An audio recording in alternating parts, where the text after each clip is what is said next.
Gotabaya came to power. So he came and sort of he removed me, and he got a military person also to my position.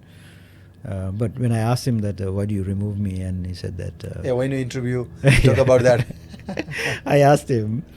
So he said, no, I don't micromanage as the president. Pakistan and India, they are not happy to sit together at SARC, but they are happy to sit together at SCO, and that is built by China. So why don't they believe and trust the institution they build themselves? Why they are relying on China to sit together? That's a very good question. On the same newspaper, there's two sides. One is the ambassador of China talking about shared future for the youth. And then the next page, the Indian High Commissioner is talking about a bridge, the physical bridge between. So you have geopolitics right in front of your face, basically. Yeah. So I was also locked up halfway down the book, which I don't know. Extreme energy drink. Namaste, welcome. This is Birat Anupam. Today we have come up with the next episode of Shilapatra podcast, and today we'll talk about South Asia, we'll talk about Southeast Asia, we'll talk about geopolitics, and mainly we talk about the Winds of Change, a book written by Asanga Abeyagoonasekera. And he is a very renowned writer, a visiting professor, and if you Google his name, then you will find so many articles, you will find so many contents and books on his name. So today we are very excited to have him in our Shilapatra podcast. He is all the way from Sri Lanka, but he is based in Washington, D.C. So welcome, sir. Welcome to Shilapatra podcast. Thank you very much for having me. Really appreciate it. So you are from Sri Lanka. Yes. So, and Nepali people, they are very curious about Sri Lanka. Because, we are connected by the Buddha. Nepal is the land of Buddha, and in Sri Lanka, that is the Buddhist majority country. Second thing is Nepal's national game is volleyball. You guys also have volleyball as the national game. Mm-hmm. And third, Nepal is also the tea exporting country. Sri Lanka's export item includes tea.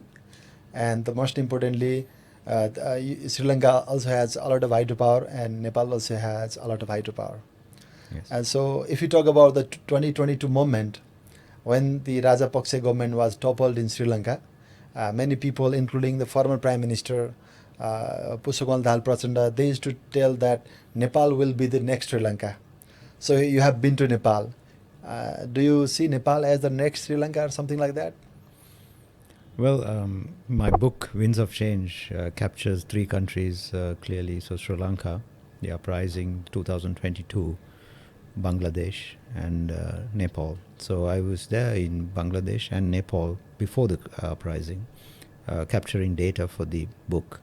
So my book is 3 years of work in the region, South Asia and Southeast Asia, and how the people sort of, navigating these political shocks, the economic shocks, as well as the geopolitical shocks, and how they perceive the two big powers, India and China. So basically the countries like Cambodia, Vietnam, I asked the question, so how do you perceive these two rising powers?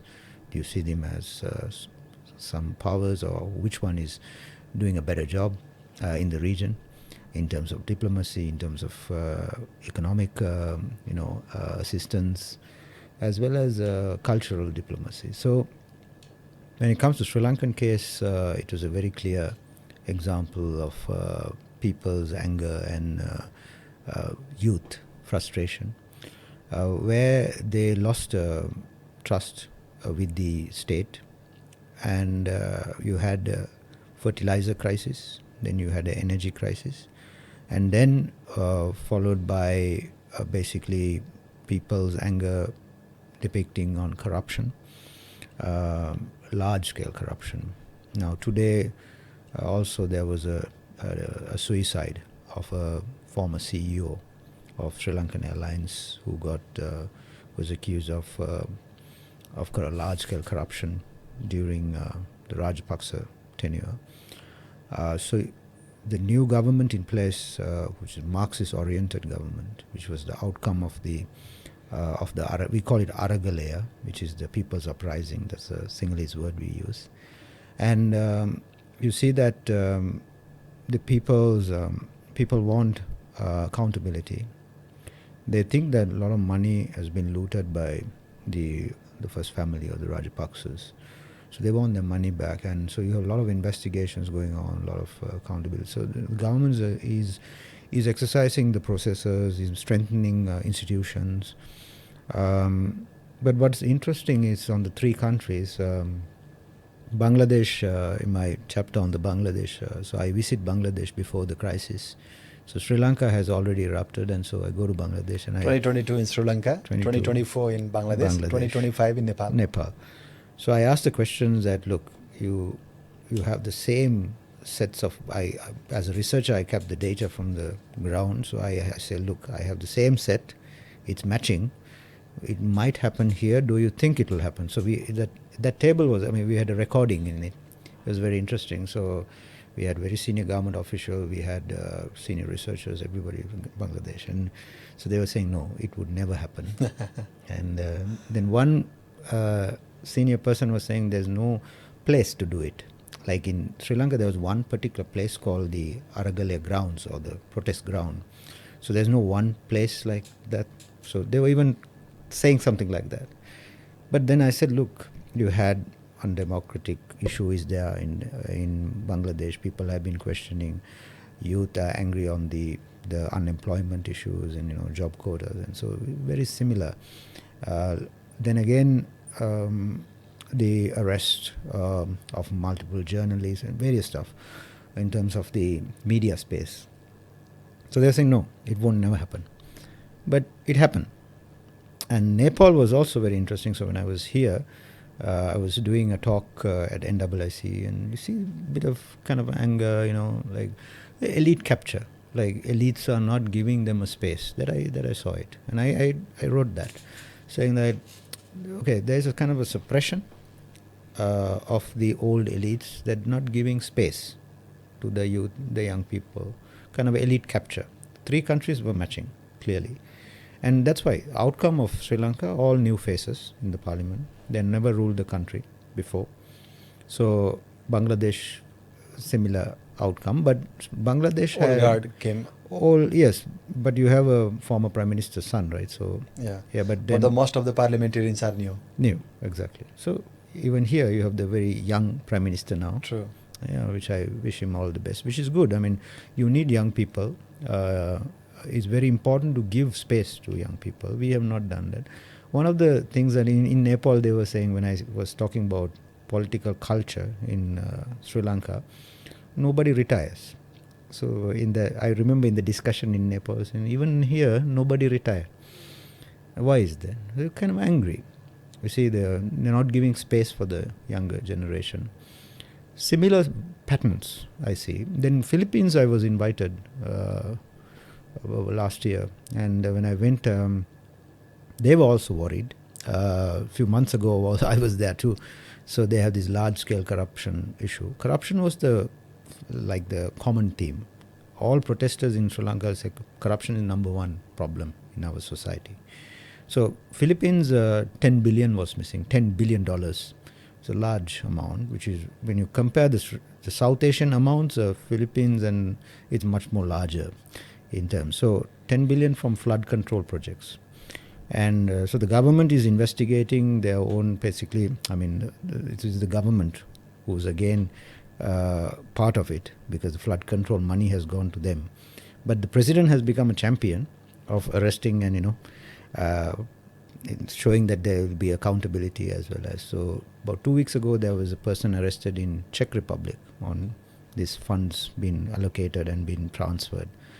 But the amount is large, and people's anger you can see.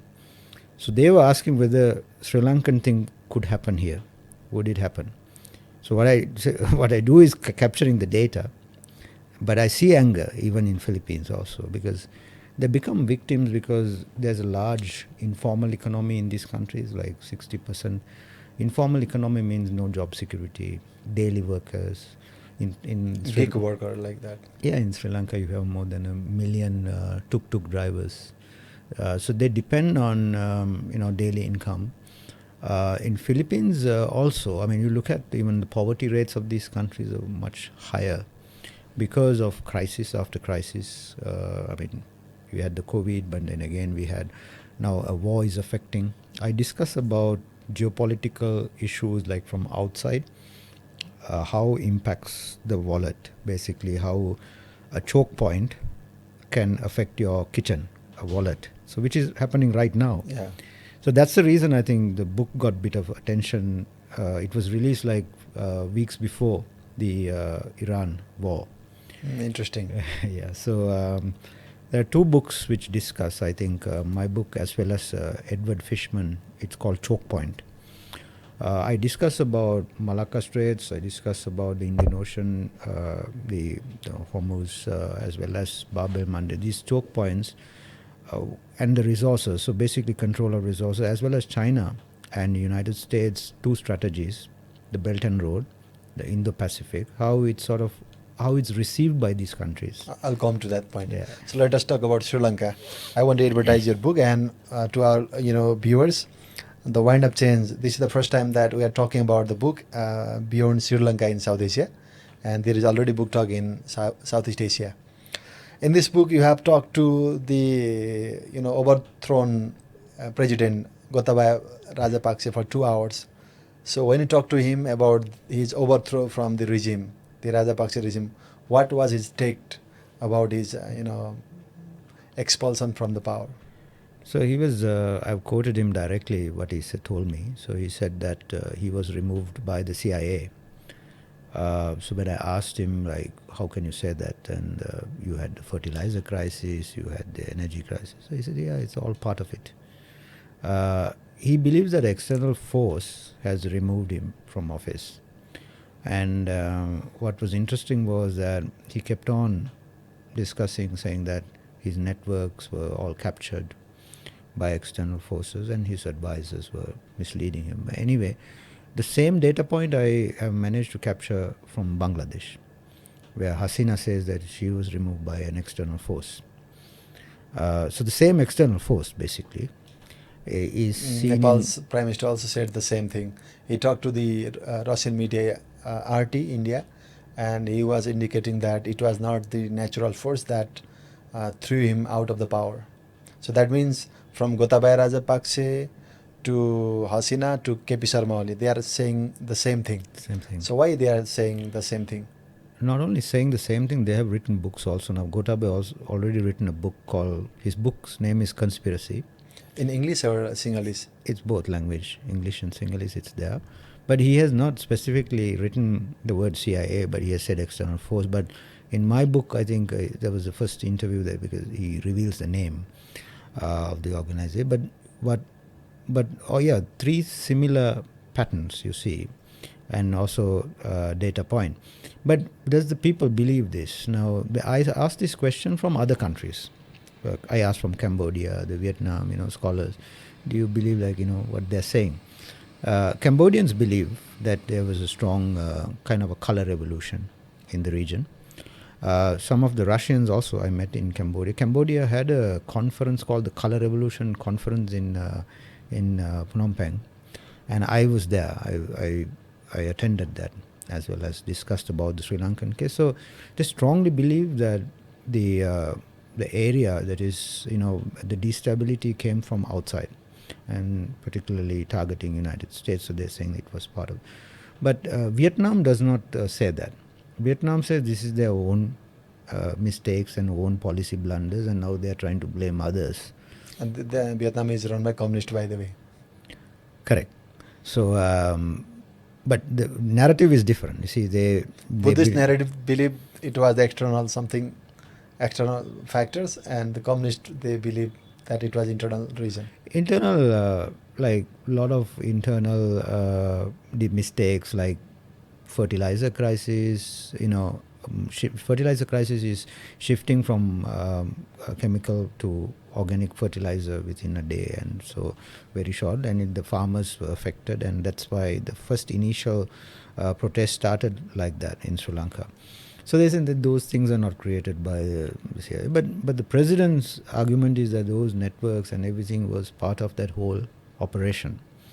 But here's the thing. So what's interesting is that the views from other countries are quite different. But in India, when I discuss about Bangladesh, a very senior defense analysts, and so they told me that it's clear to India that it was done by external force. So they believed what Hasina is saying to an extent, because Hasina's comment came because of a geopolitical factor.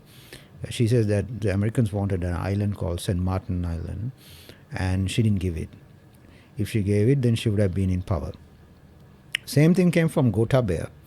He said, if I gave the MCC, the Millennium Challenge Corporation Fund. It was part of the process in Sri Lanka also. Yes, just like Nepal, we had MCC, same time, 460 million, I think around. Ours is 500 million. Okay, closer. So Gotabaya put a committee and rejected, saying it's a national security threat. The committee said it's a national security threat, and he endorsed. And anyway, MCC was not taken. So during my interview, he says that if I had taken that, I would have still been the president. So again, a similar kind of a pattern that I see.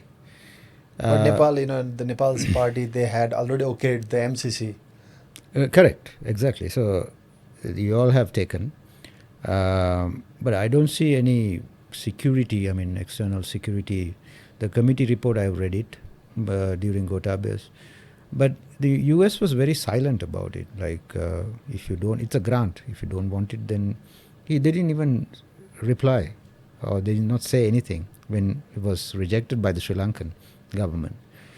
But what's interesting is that these are all similar incidents happening in the countries, and I see sort of South as well as Southeast Asia as one region, because most of the struggles that we go through are very similar because of the factors that the political, the two-party systems, after the colonial rule. So we've been going through the same sort of culture, but then the disruptions are also kind of similar in terms of patterns, like if you identify Bangladesh, Nepal.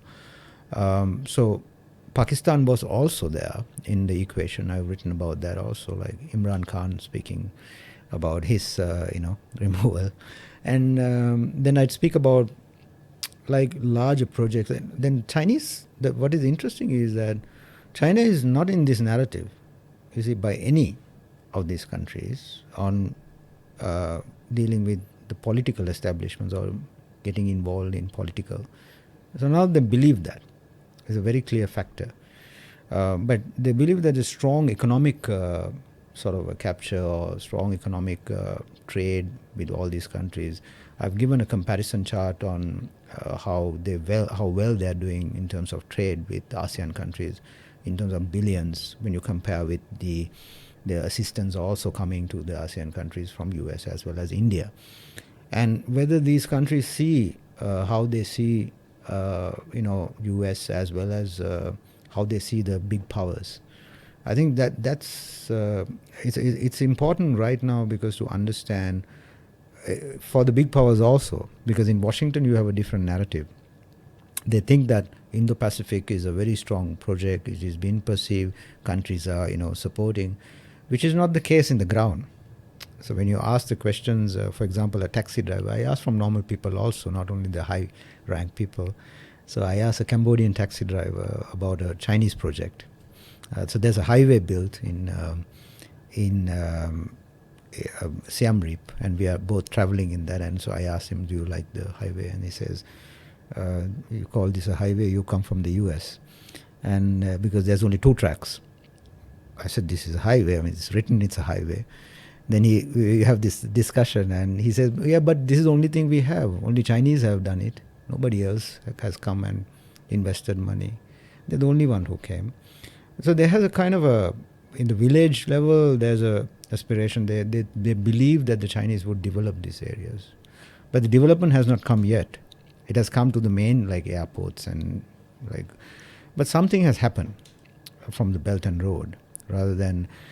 So I go to Thailand, basically asking on the connection between Ayutthaya, Laos, China rail connection, and also Kra Canal project in Thailand. Many prime ministers have spoken, and when former prime minister went and signed 15 MOUs, how whether it's perceived as a because Thailand is a treaty ally of the US. So how these are sort of projected. So Chinese are navigating it well. I see that because they are layered it like on the higher level, regional level, as well as governors, So they're doing their diplomacy really well, that I see. Much better than, I would say, India as well as United States. But many people in Nepal believe that in the social engineering sector, United States is far ahead than Nepal's neighbor, India and China. That could be on social engineering because, US is seen as even Vietnam, they were saying that the United States has the technology, has the advance. But I see Vietnam as very matured in that way because 8.3% growth rate. They don't want to release out infrastructure like other countries.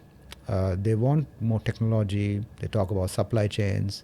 They talk about nuclear collaboration with Russia. They talk with United States, China. Correct. They call their foreign policy bamboo diplomacy.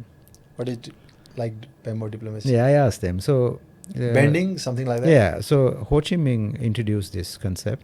So Ho Chi Minh, the founding father, basically. The roots are very strong.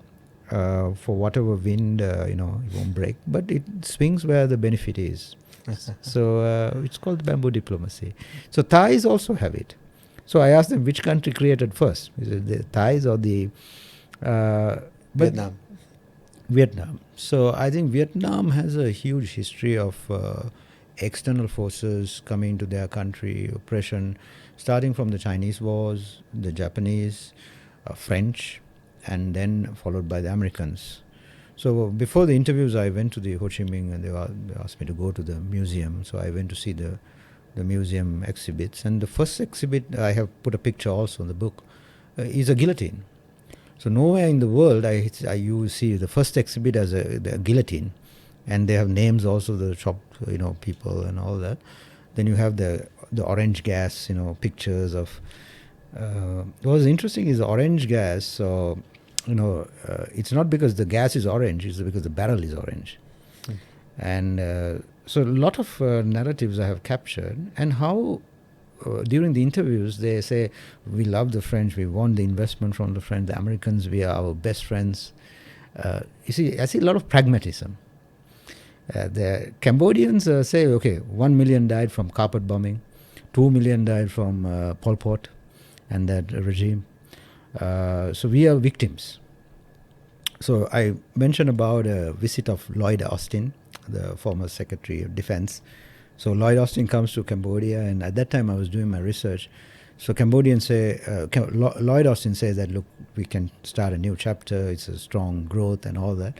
Then he goes back and there's more sanctions on Cambodia. So the Director General was saying, see, this is the kind of hypocrisy, this is like, they come and say something, they do something else. So it's very different narrative. So I think what I do is I give it to the reader. I don't conclude even on the Gotabeyas or the Hasina stories. I give the opportunity to the reader to come up with their analysis, how they think. So what was the role of the army in Sri Lanka in 2022 and Bangladesh in 2024 and Nepal in 2025? Because you are a security expert also.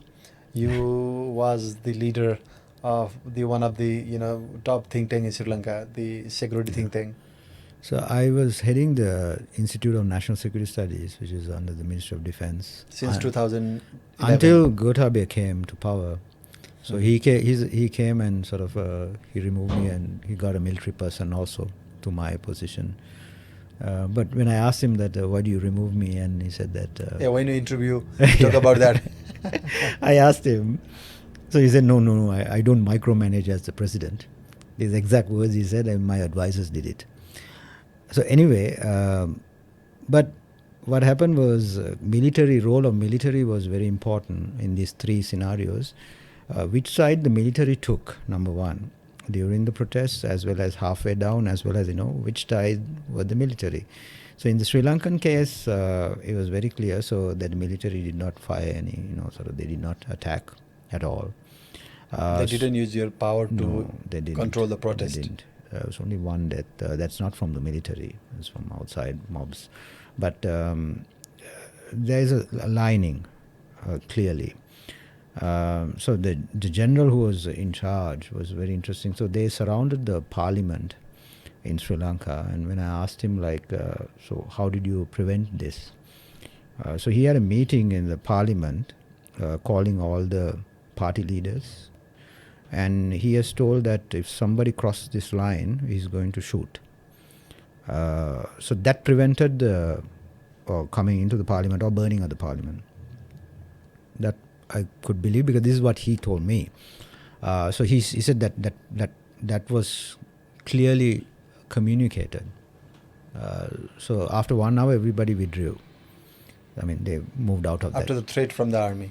Yeah, they said they would clearly, the police shoots below the waist, and he said they don't do that. And they're ready to, if they cross that line.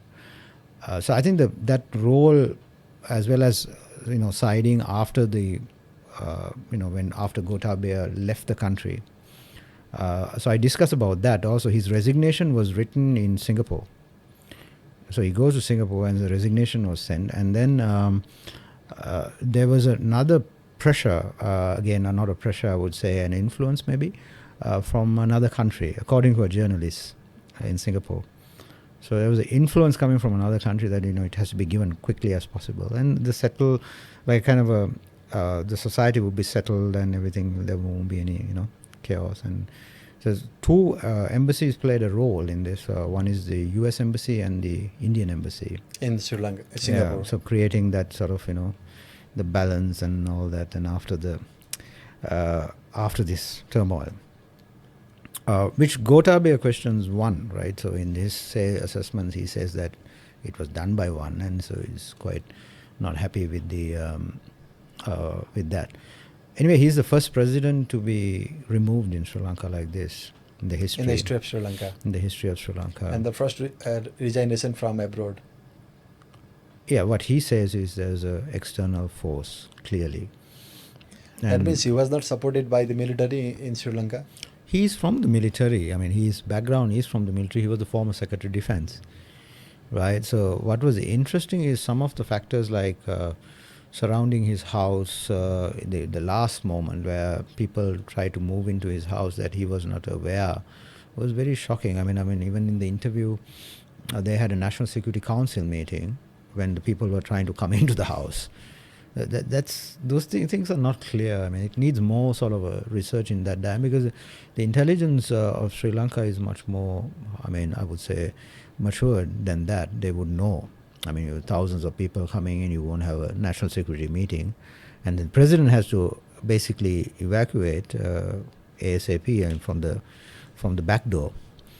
And so all those, and what I find from Hasina is also very interesting because her life, if you look at Hasina, when I was in Bangladesh, I learned that, her father's assassination and all that. So it starts from a CIA story, Hasina, basically saying all her family became victims of an external force, and she survived.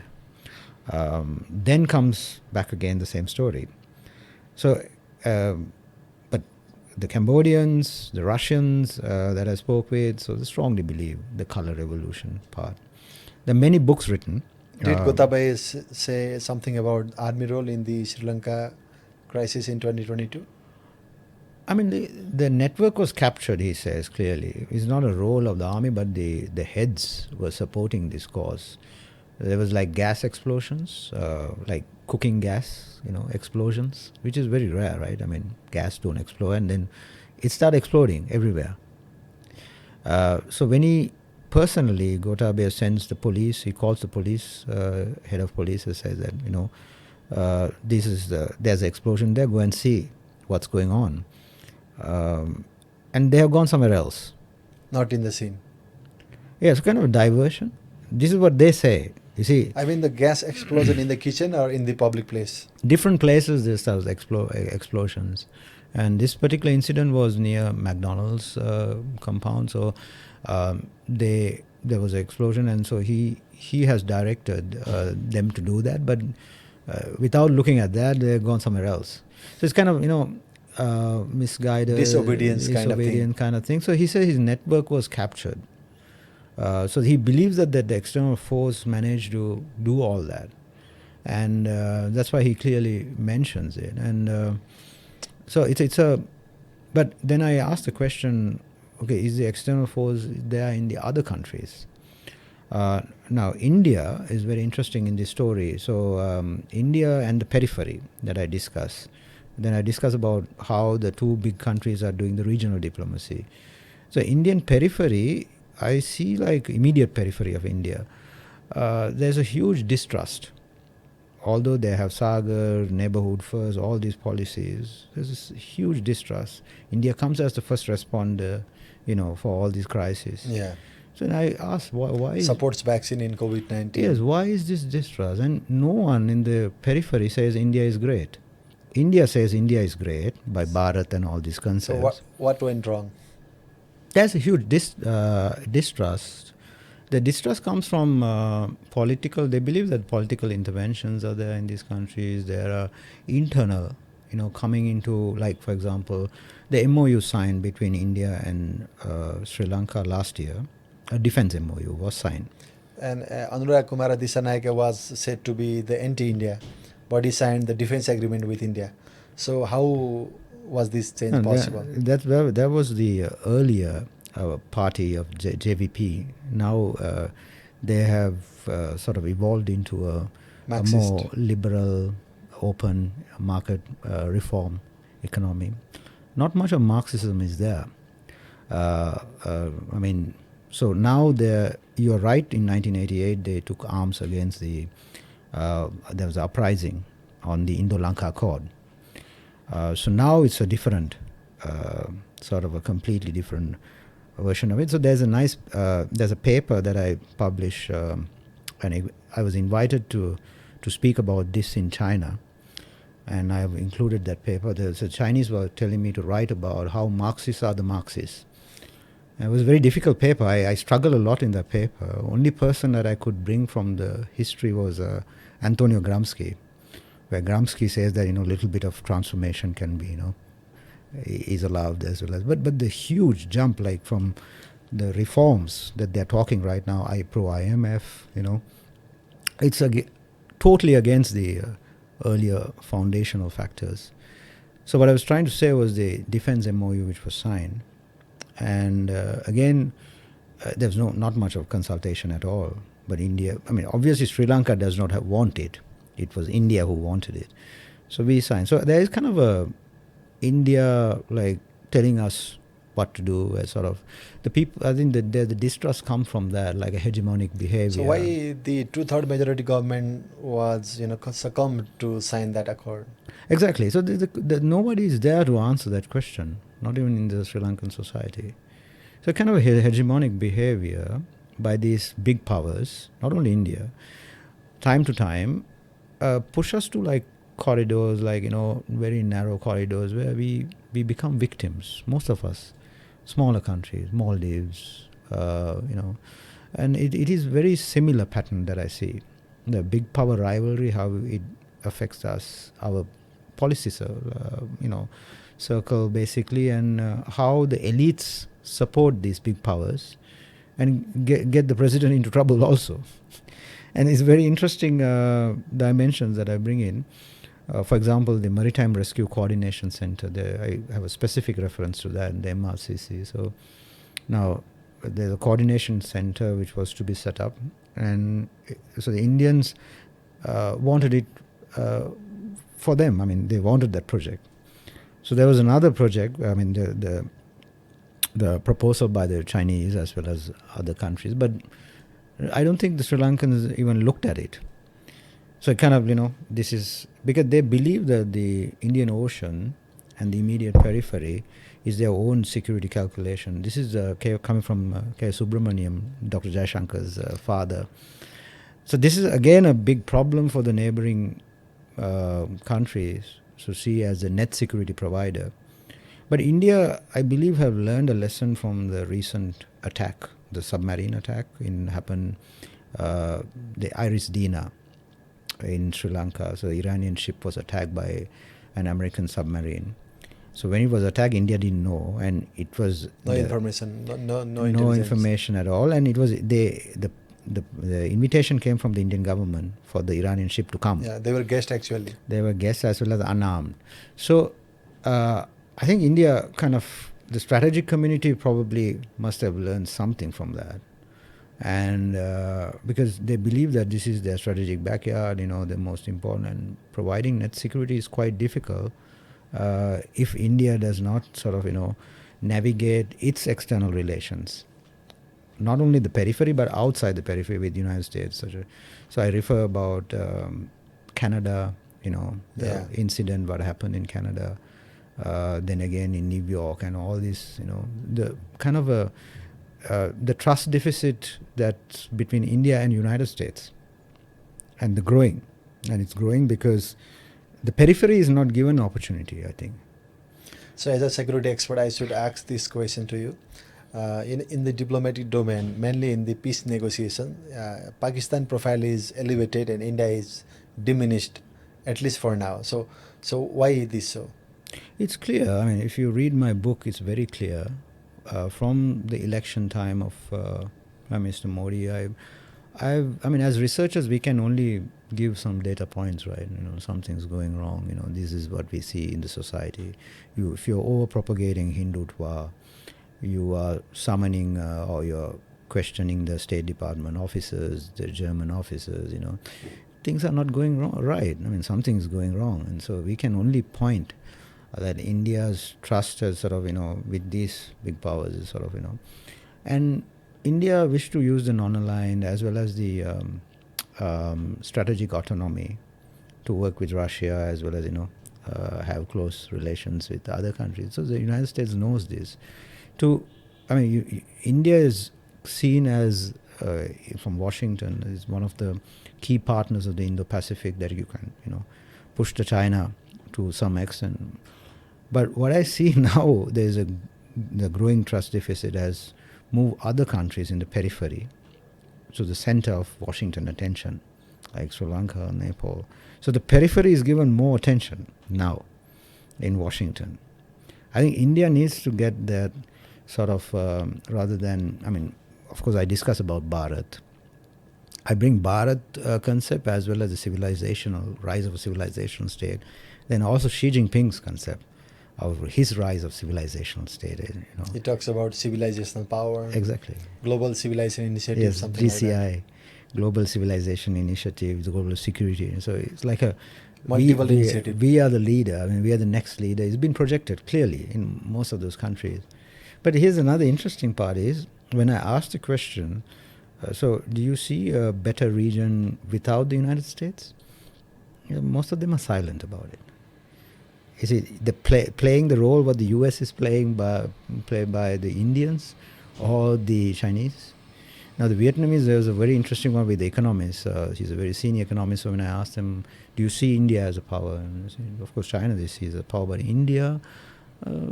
Then one example he gave was like he sees pictures where the Indians are going on train like on a chaotic manner, not organized.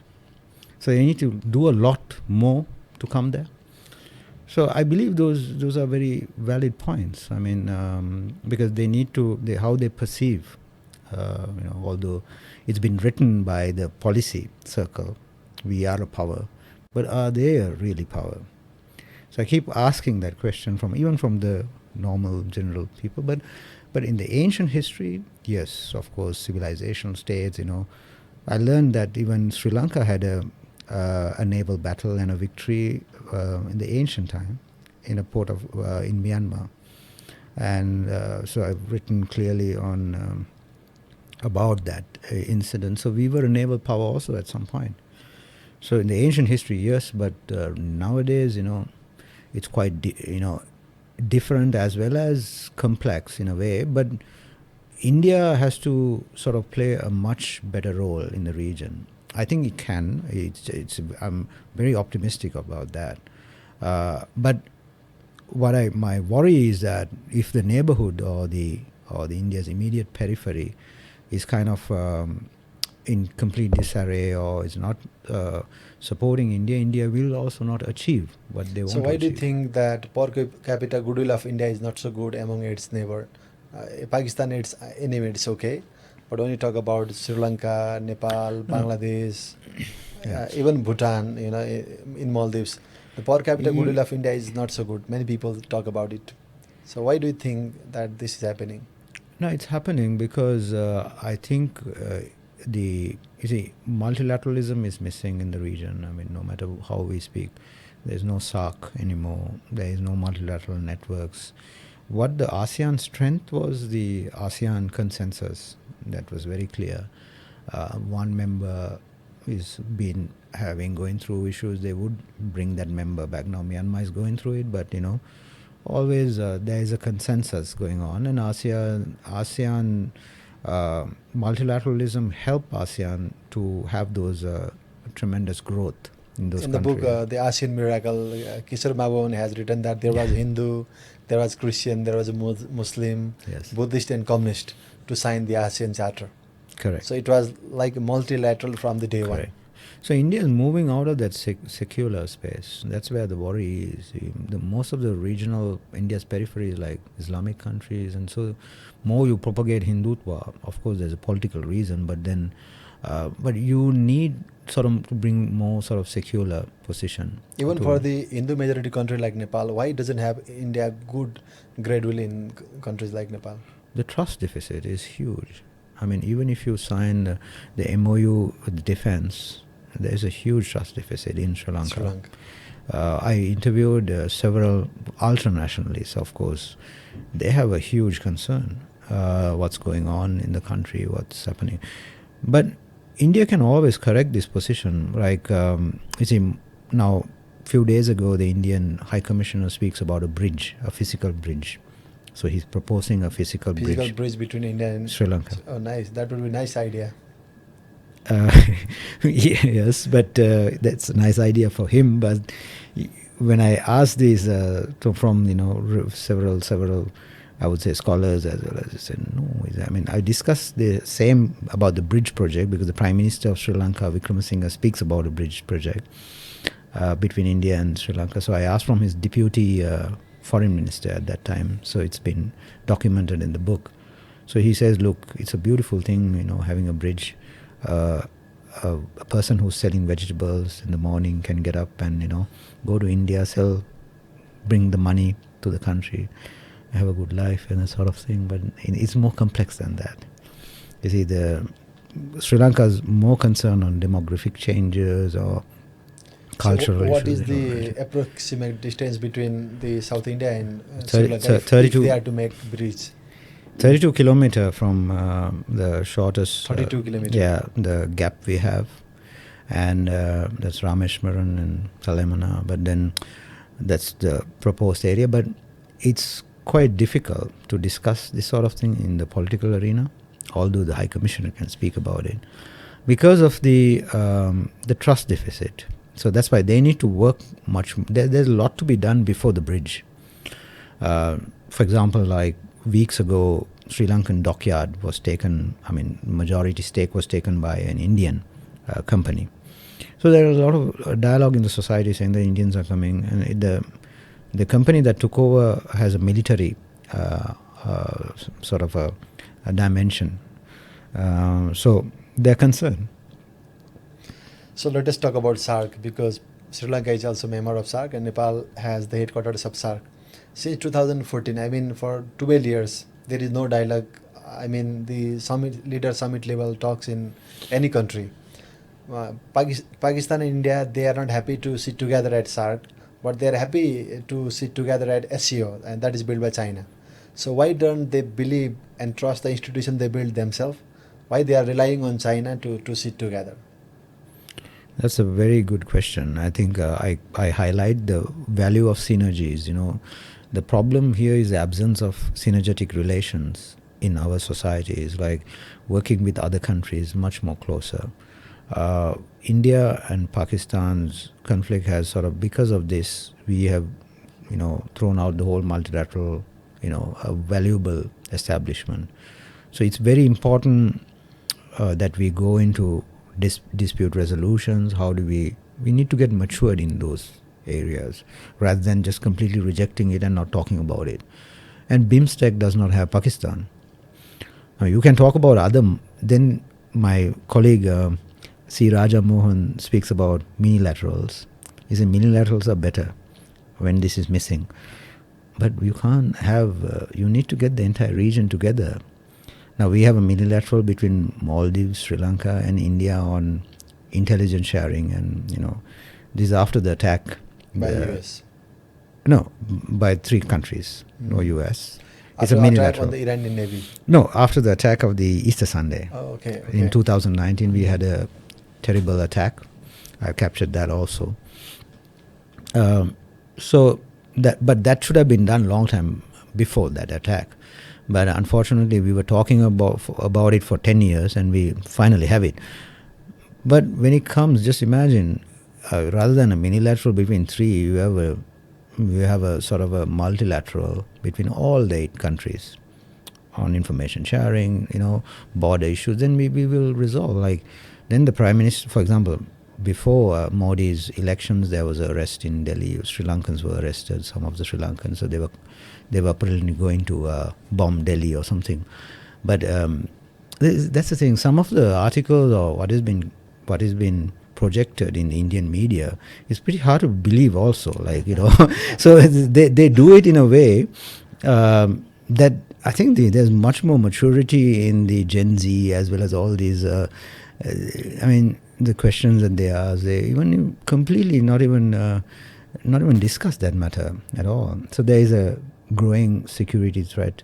So I think it's important that all the countries discuss together, including Pakistan, because Pakistan is an important player. You can't exclude Pakistan, and we need, because there are 2 corridors being built by the Chinese. One is the CPEC. I discussed about the Myanmar corridor, Myanmar-China economic. 2 corridors on 2 sides. To connect to the sea. Correct.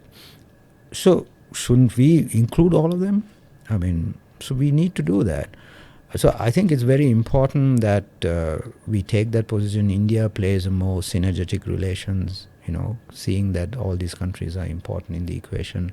Promoting multilateralism. There is not a single multilateral there's no promotion of multilateralism at all. Everybody's silent, and this shouldn't be the case. And I think one of the examples I give is also like in Sri Lanka, how we are going through certain challenges. One is moratorium for Chinese vessels.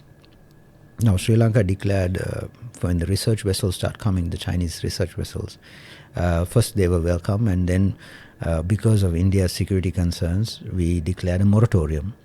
Not only Chinese, but no research vessels can come to Sri Lanka even now. So then the Prime Minister said, okay, at that time, we come up with a SOP, Standard Operating Procedure.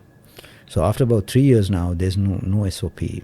What does SOP mean? We just say, as a little country, small and medium country, we keep saying that, look, these are the mechanisms, but we don't know how to solve it. What is SOP? When a research vessel comes, what do? We go and check the equipment? Are we going to check one by one and say, okay, this is coming for research, this is coming for submarine warfare, collecting data, hydrography, So, and they don't know. I think what we require is that the trust between New Delhi, because I used to write in my previous books that every time a submarine comes from China, we don't have a government in place, which is the case. When a submarine comes, after a few months, we have a different government, because they get into a chaotic situation. And when the last submarine, I remember, so when they came, so then they said, no, we now have a hotline between the 2 leaders. But it shouldn't be that, because usually the institutions should be much more strengthened. They should have institutional understanding, not the leader to leader having a hotline saying that a submarine has come. What do I do? So we are still not matured in that way. I think we need to develop our institutions, strengthen the processes. What I learned in the US for 4 years is that their institutions are extremely strong. You are based in Washington. You said that there are more than 200 think tanks. 223 think tanks in Washington, D.C. There's no other city which has so many think tanks. Although the political level, presidents are appointed 4 years and, mechanism, but the institutions are extremely strong. there is a strength. So I have a, when Kishore was teaching me at Lee Kuan Yew School, my teacher, so we had Singapore National University. Lee Kuan Yew School, and so he was saying, he was writing at that time about the rise of China, and now I'm in a very similar position now because of the strength China has built in ASEAN as well as in South Asia. So you see, more US is entangled with these wars in Venezuela, Ukraine, all that, more protracted wars. They don't have exit strategies. I call it an escalation trap. They get into escalate, they don't know what to do, how to get out of it. While China doesn't do anything of that nature. They only talk about trade, peaceful, development. It's more broad, more civilizational, sort of, talking about shared future. So what was interesting was the shared future. I asked this question, so how do you see, this grand vision of shared future that China? So Vietnamese was saying that they look at it in a very different manner, the shared future, saying that they, according to their language, or they see like you die and I die, so we die together, and we don't like that. So they said, if you want to die, that's your problem. So it's very different. So that's why I call it like, they have their own version of pragmatism. But China, the region is much more ahead. I see that in terms of trade as well as volume, trust has grown, and they're seen as a more matured partner. In your book, Winds of Change, there are 3 flags: United States, China, and India. And you are talking about Southeast Asia and South Asia, but we don't find flags from Japan, EU, and other countries. So are these countries, are the region not player in South Asia anymore? Of course. I've discussed about Japan. I discussed about other countries too, like middle powers. Why we need to work with middle powers also. While we navigate the big power rivalry among the 3, we need to navigate our foreign policy. For example, like we have non-aligned routes, but then how do we navigate it? So we're working with the middle powers, Australia, Europe, EU, Japan. Yeah, we have to, because you see, we are still not benefited much because of this big power rivalry also. And we get into that narrow corner, we've been pushed to that by the big powers, so we can work with many other countries.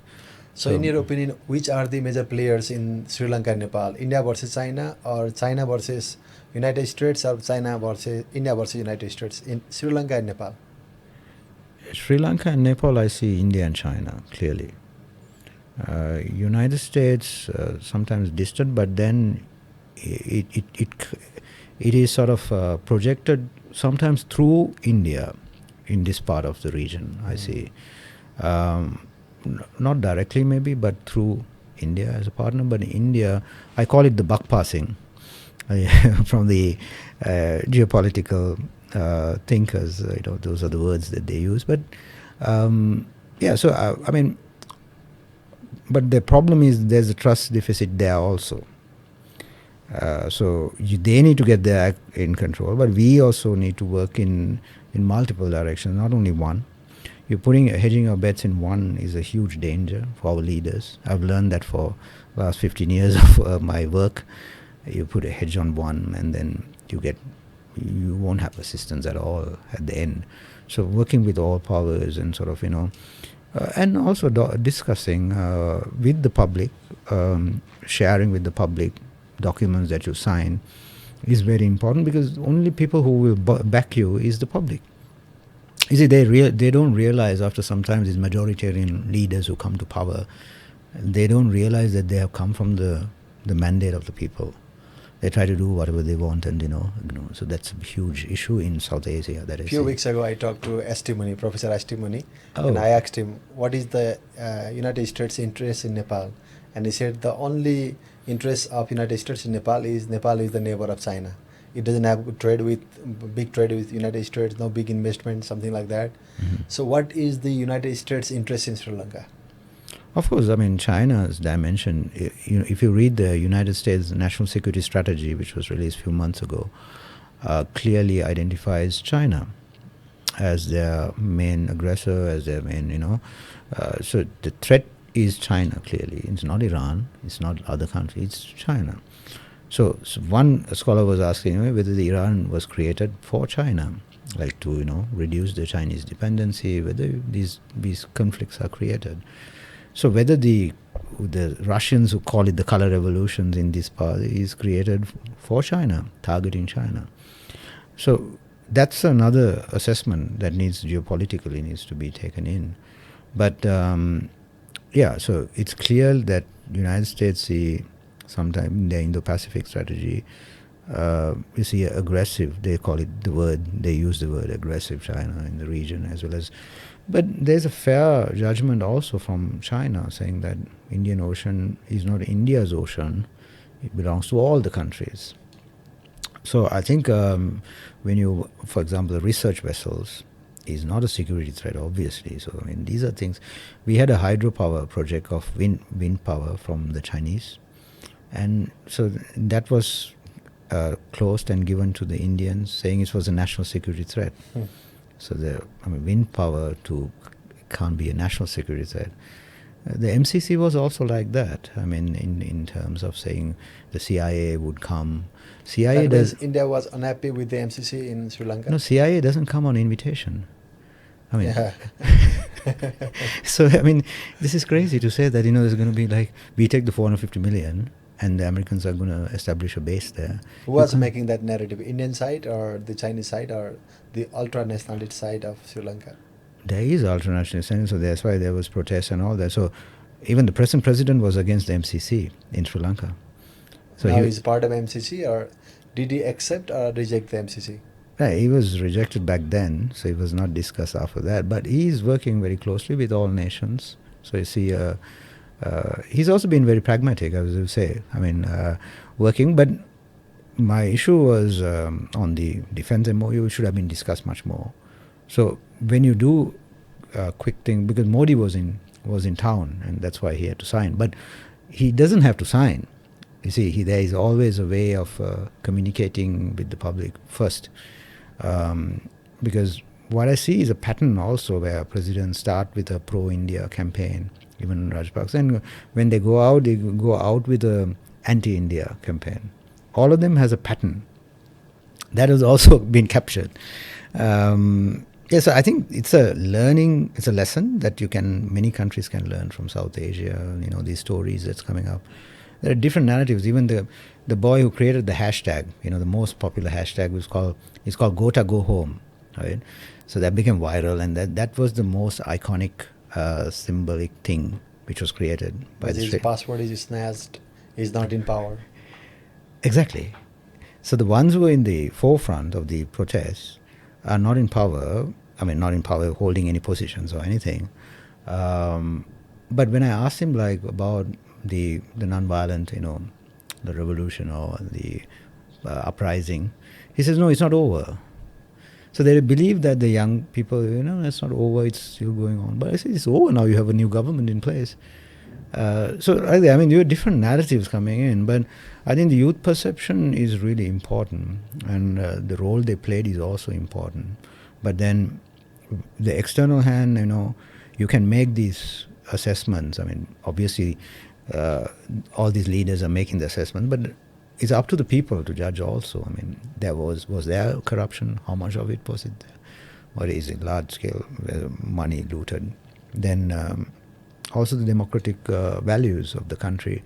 Were they involved in the processes? Was there a trust deficit between the government and the public? In Nepal, you would know better, right? I mean, there was a clear trust deficit.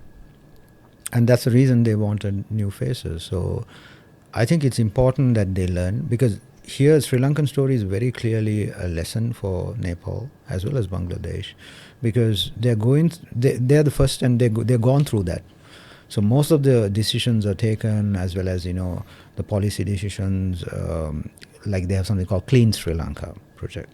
You might also get a clean Nepal soon, or I don't know whether you still have it, but it's to clean up.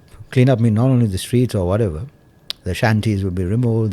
Things will be moved quite fast. You're doing it too fast because one of the things is that all the people who come to the legislature are does not have, they don't have that long-term, I would say, the skills, the experience. So they're all new, first-timers. So they're prone to make mistakes. But here's the thing. What's interesting is in Sri Lanka, there was a corruption case on the power sector. So when there was an energy crisis from Iran, the energy minister was having a corruption scandal because of coal that was procurement that was coming in to generate the energy. And so the coal procurement had a corruption issue, and he resigned. So I think resigning is a good practice, allowing independent investigations. So I read his statement, which is very interesting. So he said, like, no other, in the past, that this doesn't happen, this practice. So important to bring in these new practices. You step down, you admit certain things. The president's success of Sri Lanka has been admitting a lot of things that, things that he can't do, he can do, which I really admire about him. After the moment of all these three countries, the new government is almost two-third majority in Sri Lanka, two-third majority plus in Bangladesh. Nepal is very close to two-third. So why they got the super majority after the moment? Obviously, you have supermajority because they come with themes like system change. They come with themes like they don't want to see old faces. So now the old faces are saying, look, they try to justify that, there's not much corruption. There was, but then the ultra-nationalists say, okay, there's an external force and all these elements. Because people believe they really want something new, in the society. They want... political establishment to be more matured in a way. The institutions are strengthened. For example, the corruption, if you take the independent corruption investigation, it's called the SIABOC in Sri Lanka Commission. So there was political influence in the past. So now there is independent, 100%. So the judiciary has to be one. So the role of, I think these institutions, more we strengthen them through these movements, because you need it, because the old guard was not doing that, clearly. So I clearly captured certain stuff, like, for example, even projects, right? Now let's look at large-scale projects that's been done in, like, Chinese projects. So what do we give? The port for 99 years lease. Then the Prime Minister... Anantota or something? Hambantota. To the Chinese. So the former Prime Minister, he comes on media, I write about that also. He says that, no, it's not 99. It can, it can even go to another 99 or 100. So no one has seen this document. Everybody is, So obviously there's anger from the youth on transparency. I mean, this is the assets given, their national assets, right? So it's not their private property. So there was a distance of them, how they were ruling. There was a gap, clearly. And no one can say that, look, we were doing much better. And so there was a problem in the society, all our societies. That's why I said the informal economy is a very dangerous place where I found, even in Philippines, because, some of them I interviewed, they do 2 jobs for a day, struggle a lot, get a very small salary. We have forgotten about it. I mean, even places like Thailand, you have farmers who are going through a lot of problems, like, like loans, getting their loans and unable to pay. You have the pawning industry, like they pawn their jewelry. So that becomes the most lucrative industry after the collapse of the economy. So he's now the richest Sri Lankan now, who owns the pawn shops and all that. But I think government needs to sort of fix the institutions as well as the economy, and look at the informal economy as one of the priorities, give them a better life, education, health. I mean, we had the health minister arrested for bringing substandard medicine. So how bad that is. I mean, there are multiple cases in Sri Lanka. I'm happy the government is making an independent effort, which is this present government. So being independent and making those decisions, I would say, are really great. I mean that's what the people's aspirations. That's something that Nepal can learn, how to strengthen these institutions. But again, understanding the big power rivalry is key. Yeah. So for countries like Nepal and Sri Lanka, how to have the survival strategy between Indo-Pacific strategy and BRI between India and China? Yeah, so all our countries have welcomed this, right? So both projects are in, except for India. India does not have the Belt and Road. Yeah. So that's why I ask, I go to the ancient part, like history, Nalanda, where Chinese and Indian scholars sat together and, working together. The Silk Road in the past did travel to India. It can travel to India. I still believe it can travel, and it should travel. Because there are two civilizational states, they can work together. That means India should be part of BRI. Yes. Because if it's in the ancient time, I asked this question in China. So none of them answered the question. But in the ancient past, they did work together. We don't draw the Silk Road without India, right? So you need to bring India, because it's the largest population of the world. And two civilizational great nations. There's rich. You look at Angkor Wat, a beautiful, one of the large. I start from Cambodia, Angkor Wat, and how some of them believe that some kings who ruled Sri Lanka were Cambodian kings, and which was amazing. And it's half the size of Singapore, the temple. So we are talking about great civilizational states, rise of civilizational states. Two are saying that we are rising. Then we are working with two different strategies, BRI and Indo-Pacific. So why don't we see as, both rising, as well as working, as well as helping? Because anyway, our countries are working with both strategies. Right? IPS and BRI. Yes. But not with MCC. So MCC is looked at in different ways. Now, you took the MCC, Nepal, right? So as the footprint increased, US security increased here? I don't think so. Those assessments are ultra-nationalists done for their own political When gains. the new government was built, for the first time in the history of Nepal-US relations, the United States Embassy said that we are happy to work with the new government on prosperity and security. So when the word security was emerged in the welcoming remark of the new government, many people questioned about the intention.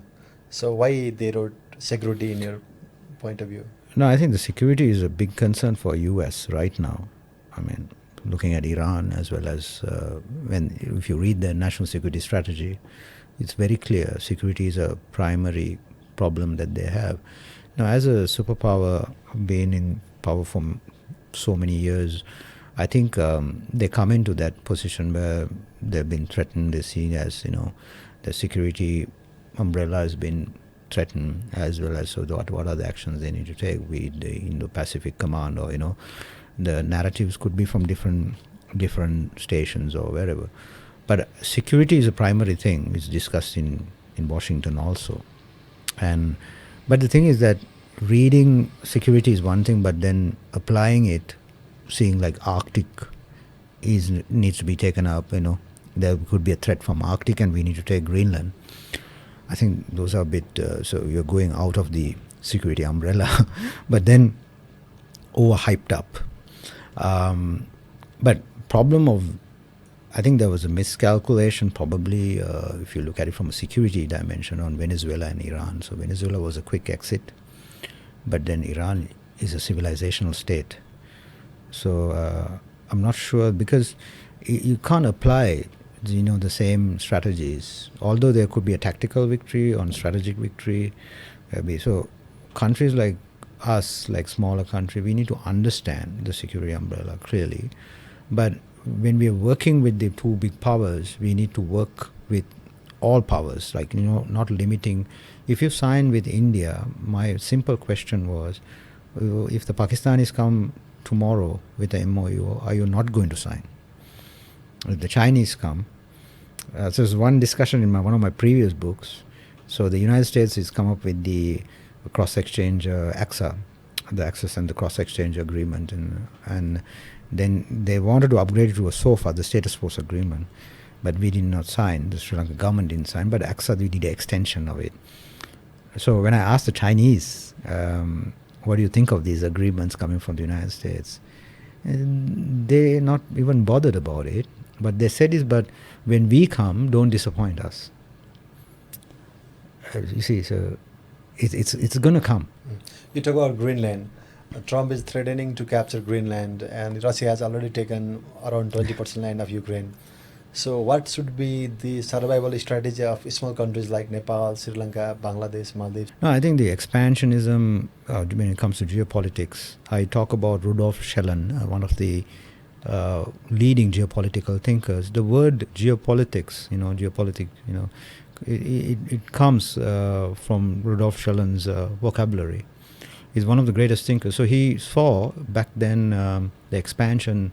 If you look at the Arctic, and if there's a expansion in the Europe or the Western Europe towards the Arctic or towards there, so there is a threat, natural threat to the Russians.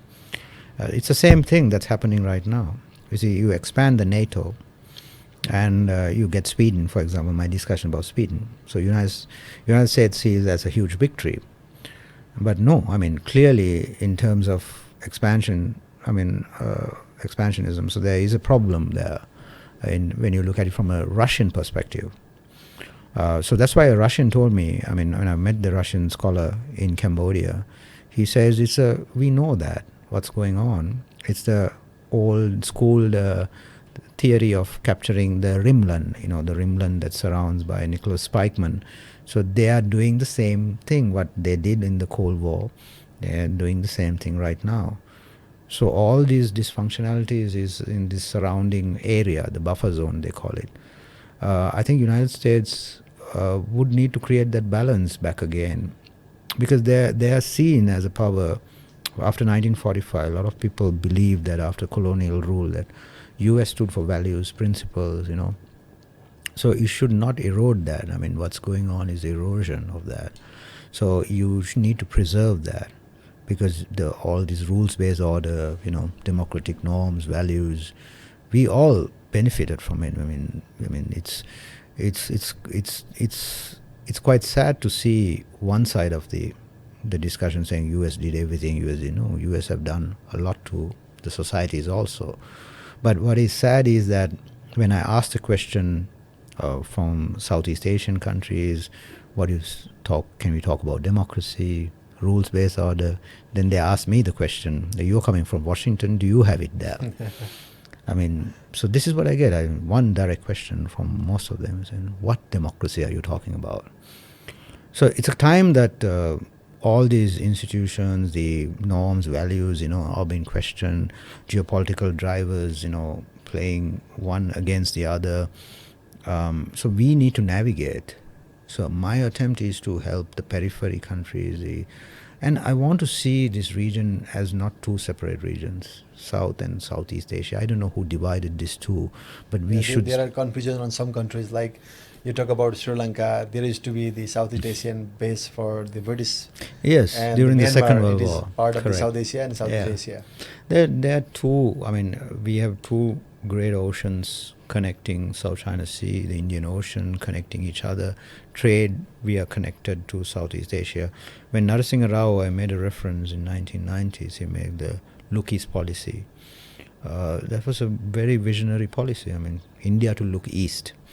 But still Modi is talking about the Act East now policy, right? So what about, does Nepal have an East policy? Look East policy. We can have our own. So I told, when I met the Sri Lankan foreign minister who received this book, and I told him, why don't we work on it, on a Look East policy, that we work with East also. We see as one. So I think it's important that we see a different, we need to look at it in a different perspective rather than these divisions that have been made by the colonial time and, for their own gains, right? Our societies were divided. We know that. We've gone through that whole exercise. But let's go back to the ancient times, see us, like the rich civilization. I talk about the Belt and Road and the Buddhist Belt and Road, which is very interesting. So two countries again saying Buddhism is in this way, Buddhism is in this way. So, okay, the Buddhism is everywhere, but the birthplace of Buddha is here. While Nepal has a much more right to speak about the Buddhist culture, the cultural expansion to these countries. So I think we need to benefit from these historical values, and not getting pushed into these big power rivalries and make our societies very poor, right? I mean, we go through all these uprisings and all that. Our economy, the Sri Lankan economy, was bankrupt. People could not afford, the daily meals, all that.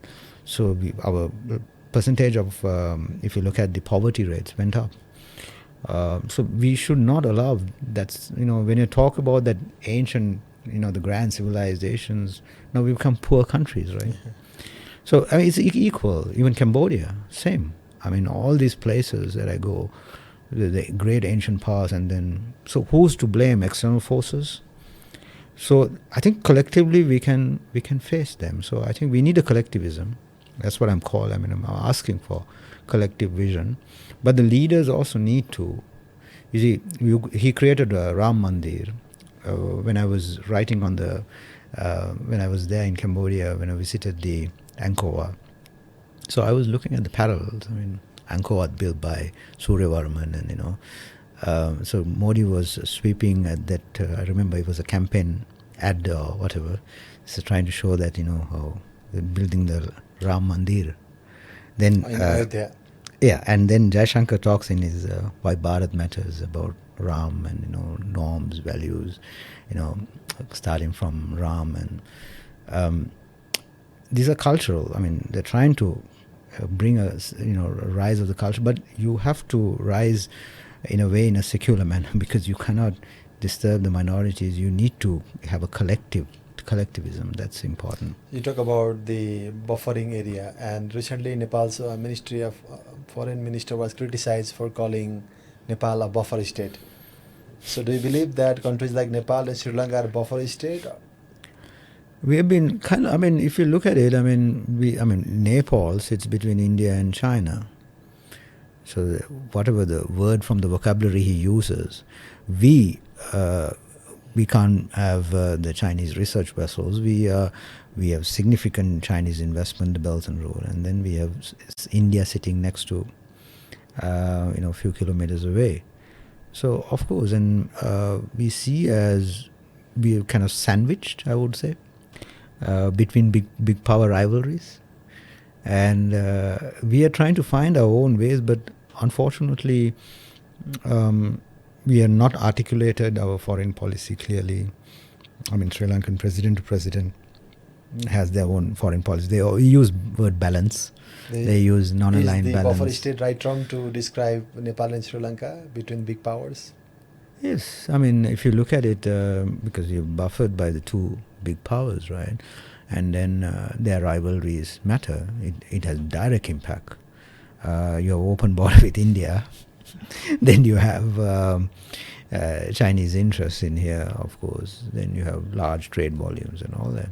So we could say that. I mean, because we are all these countries, even Bangladesh has the same effect. I mean, about submarine bases, there's a lot of narratives coming out of these countries. Maldives, they had a India out campaign, and so when the president came to power, so now he wants to get more assistance from India, large assistance that I heard like few weeks ago. So all these, that's why, so they use it for different political gains, but what I'm saying is to have national policies. So because your tenure will end, but then the next person would take, so national policies would continue. Foreign policies has to be very clearly written in these countries, rather than going from this direction to the other. So I think it's important that we create that, but we don't, like when I asked the questions from an Israeli scholar on the rise of, getting India and China working together, two civilization states. Israeli scholar completely dismissed that idea, said, no, impossible, it will never, you can't even, what are you saying? But I said, then I asked, like in the past, it did happen. They were sitting together, they didn't have a, listen, that must be in the past, but not in the present. But I don't see that. You see, I don't see that sort of a negativity. I see very optimistic in that way too, that two civilization states also can work together. If Kishore says about the rise of Asia, so these are the Asian powers, right now. And he has endorsed your book also. Kishore Mahbubani, Parag Khanna, Siraj Aman, all these guys have endorsed your book.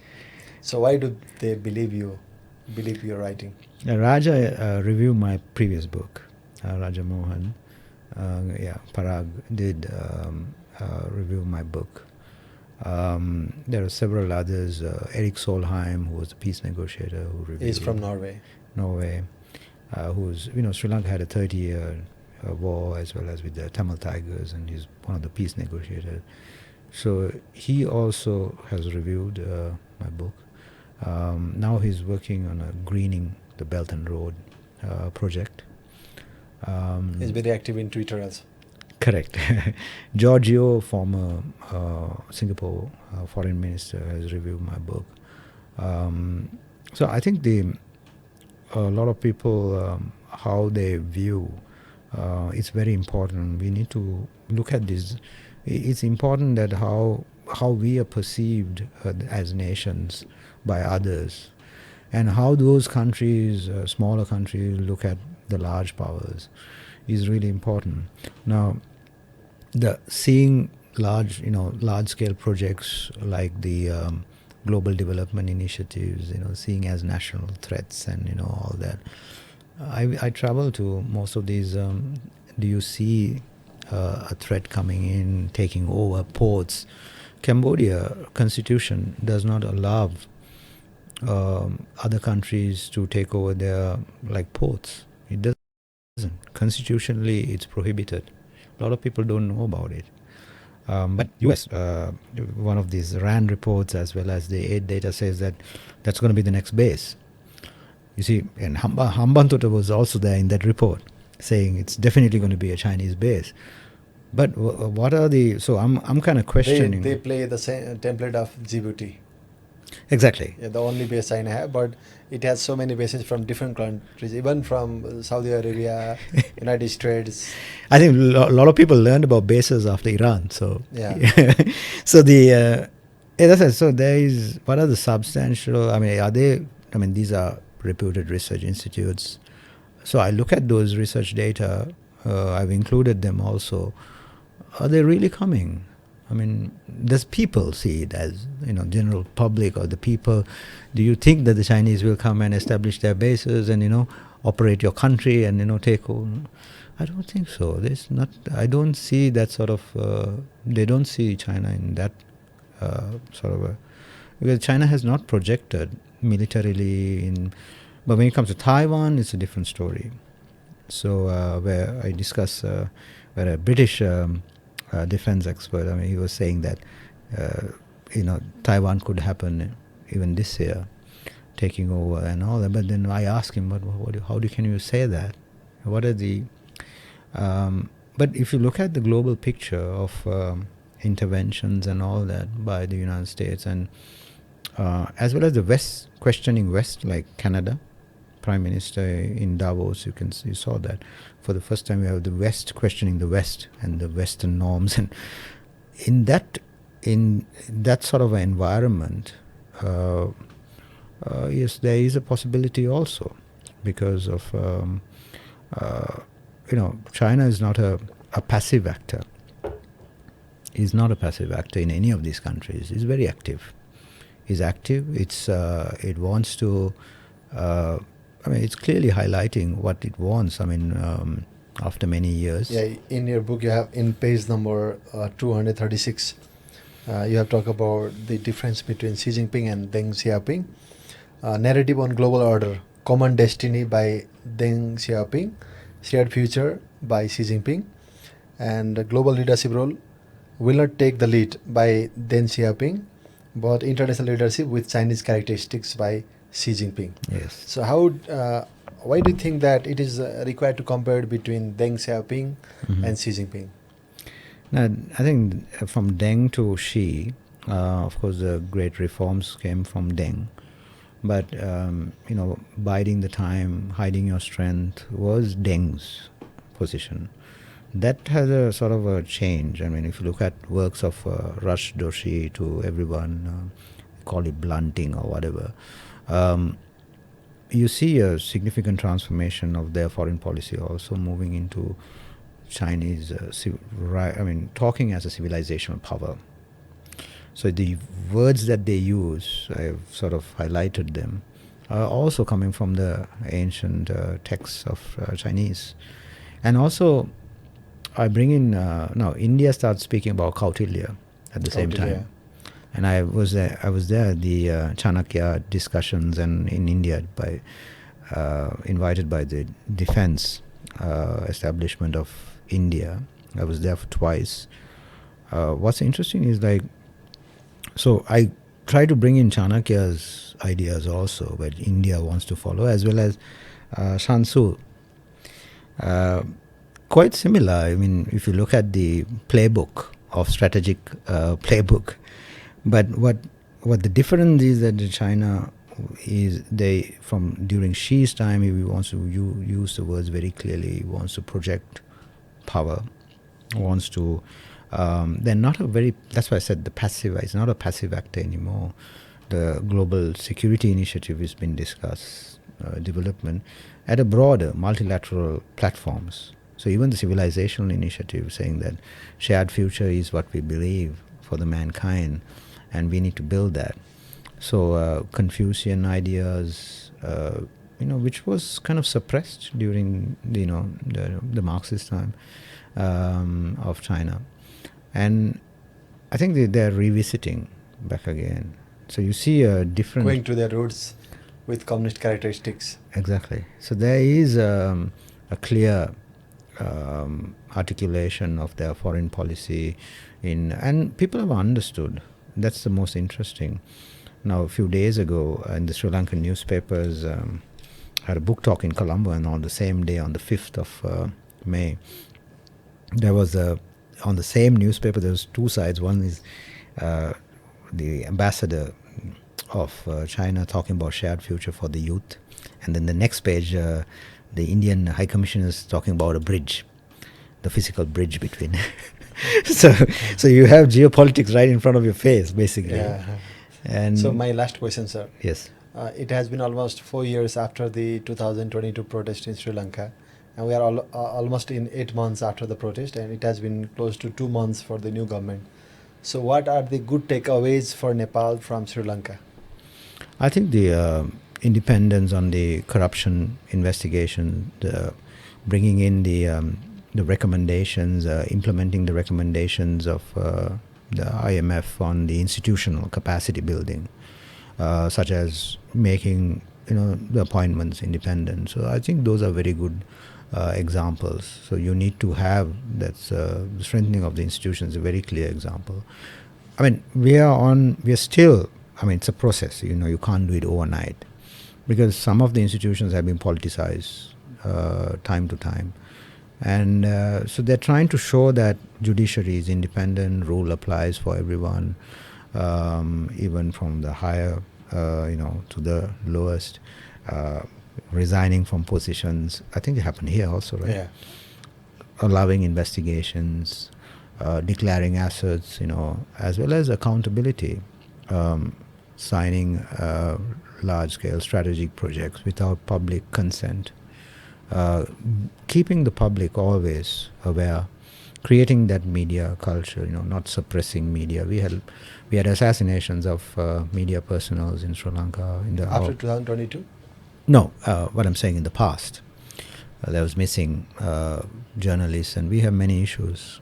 So I was also locked up halfway down the book, which I don't know why. And then obviously judiciary gave me the passport back, as well as they quitted that. But you should not have this haphazard sort of, there should be processes.